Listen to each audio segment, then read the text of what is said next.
Hello बच्चों, let us see the question. The question says let alpha, lambda, mu belongs to R.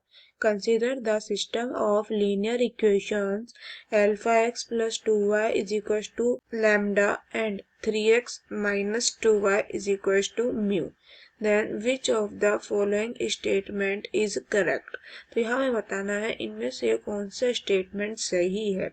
ठीक है, तो देखिए सबसे पहले आता है हमारे पास की कंसेप्ट। तो यहाँ पर की कंसेप्ट क्या वर्क कर रहा है, देखो यदि आप लोगों के पास दो इक्वेशन दी है किस तरह से x और y के फॉर्म में, ठीक है, दो इक्वेशन दी है, इनका कोफिशिएंट कुछ भी हो सकता है, तो हम लोग मान लेते हैं a1 b1, ठीक है, a2 b2।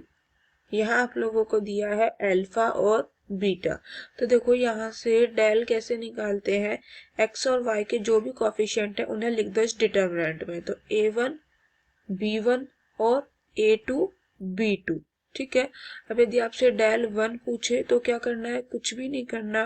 डेल 1 के लिए जो आप लोगों के पास यहाँ पर फर्स्ट कॉलम है और सेकंड कॉलम, तो अगर डेल 1 पूछे तो फर्स्ट कॉलम में क्या लिख दोगे, अल्फा और बीटा यानी कि आरएचएस वाली टर्म, और सेकंड कॉलम में कोई चेंज नहीं। ठीक है, इसी तरह से कोई डेल 2 पूछ ले तो क्या करना है, अब फर्स्ट कॉलम बिल्कुल सेम रहेगा, सेकंड कॉलम में आरएचएस में जो भी है जैसे कि अल्फा बीटा वो लिख देना है। ठीक है, तो देखो पूरा कंसेप्ट हमारा इसी पर है। हमें क्वेश्चन में गिवन है क्या, दो equation alpha X plus 2y is equal to lambda और 3x minus 2y is equal to mu. तो यहाँ से अगर हम लोग डेल निकाले तो क्या आ जाएगा, x का कोफिशिएंट क्या है अल्फा और 3, y के कोफिशिएंट क्या है 2 और माइनस 2। ठीक है, डिटर्मिनेंट सॉल्व कीजिए, इसको इससे मल्टीप्लाई करा माइनस इसको इससे। ठीक है, क्लियर हुआ। तो अल्फा को -2 से करा -2 अल्फा, फिर -2 को 3 से करा 6। अब डेल बराबर 0 है तो यहाँ पर मुझे बताओ -2 अल्फा -6 इज इक्वल टू 0 रख दिया, तो यहाँ से -2 अल्फा इज इक्वल टू 6 और अल्फा का वैल्यू क्या आ जाता है -3। अल्फा का वैल्यू आ गया हमारे पास -3। ठीक है, अब यदि डेल वन निकाले या फिर इसलिए डेल 1 बराबर क्या आ जाएगा, लैम्डा म्यू। ठीक है, आरएस वाली टर्म लिखी और इस साइड का सेम रहेगा। अब आप इसे यदि सॉल्व करें तो क्या आ जाएगा, -2 लैम्डा, इसको इससे मल्टीप्लाई माइनस ये। ठीक है, तो -2 लैम्डा -2 म्यू, तो यहाँ से -2 कॉमन ले लिया, लैम्डा प्लस म्यू आ गया, तो हमारे पास डेल 1 क्या आ गया, -2 लैम्डा प्लस म्यू। ठीक है, इसी तरह से यदि मैं डेल 2 निकालना चाहूँ तो and del 2 is equal to क्या आ जाएगा, -3। ठीक है, अल्फा का वैल्यू रख दिया हमने -3 और अपने पास यहाँ पर क्या है, लैम्डा और म्यू। ठीक है, यहाँ से निकालिए, इसको इससे मल्टीप्लाई करा माइनस ये, तो यहाँ से आपके पास क्या आ जाएगा, -3 म्यू -3 लैम्डा। ठीक है, तो यहाँ से हमारे पास डेल 2 कितना आ जाता है, -3 कॉमन ले लिया, लैम्डा प्लस म्यू। ठीक है, डेल 1 आ गया, डेल 2 आ गया और डेल तो अपने पास यहाँ पर पहले ही था जिससे कि अल्फा का वैल्यू निकाला।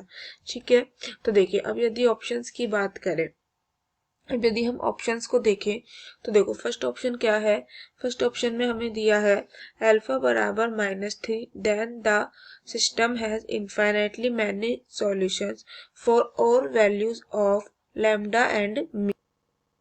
आप देख सकते हैं लैम्डा प्लस म्यू जब 0 होगा तभी इनफाइनाइटली मैनी सॉल्यूशन मिलेंगे। ठीक है, तो ऐसा तो फर्स्ट ऑप्शन में हमें नहीं दिया, तो इसका मतलब ये अपने पास हो गया गलत। ठीक है, यदि ऑप्शन सेकंड की बात करें, ऑप्शन फर्स्ट हमारे पास गलत है, ऑप्शन यदि सेकंड की बात करें, अब यदि तो ऑप्शन सेकंड में हमें क्या दिया है, हमें दिया है अल्फा नॉट इक्वल टू -3 है, तब system has a unique solution for all values of lambda and mu. तो हम लोग यहाँ से देख सकते हैं, यदि डेल 1 डेल 2 और डेल को देखें तो यहाँ से हम लोग क्लियरली बता सकते हैं बिल्कुल सही ऑप्शन है ये, इनफाइनाइटली यूनिक सॉल्यूशन आपको मिलेंगे लैम्डा और म्यू के लिए, ठीक है। तो सेकंड ऑप्शन अपना सही है। अब यदि ऑप्शन थर्ड की बात करें तो थर्ड में कह रहा है लैम्डा प्लस म्यू 0 है, तब सिस्टम के पास इनफाइनेटली मैनी सॉल्यूशन होंगे। अल्फा बराबर -3 के लिए बिल्कुल, अल्फा बराबर -3 के लिए हम लोग निकाल के देख चुके हैं डेल 1 और डेल 2, ठीक है। तो ये ऑप्शन भी अपना सही हो गया।